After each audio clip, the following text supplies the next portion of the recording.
So ఫైనల్‌గా ఏం చెప్తావు స్టూడెంట్స్ ఇప్పుడు నీ ఏజ్‌లో 6థ్, 7థ్ క్లాస్ పిల్లలున్నారు.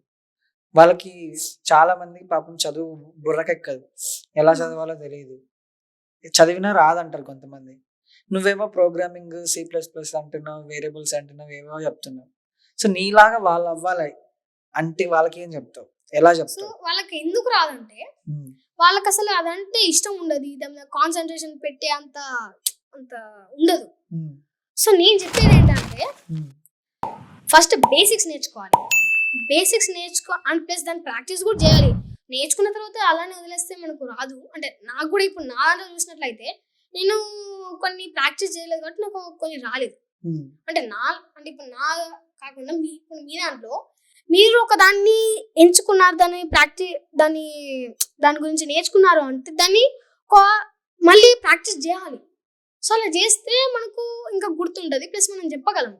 హ్మ్. సో అలా మనము నేర్చుకుంటూ అంటే అలా నేర్చుకున్న తర్వాత ప్రాక్టీస్ చేసుకుంటూ వస్తే మనం ఇంకా డెవలప్ అవుతాం. అంటే మనం ఎన్ని నేర్చుకున్నా కానీ ప్రాక్టీస్ అనేది అవసరం. సో ప్రాక్టీస్ చేస్తేనే మనకు మీరు అన్నారు కదా బుర్రకి ఎక్కలేదని. సో అప్పుడు మనకు బుర్రకి ఎక్కుతుంది అంతే.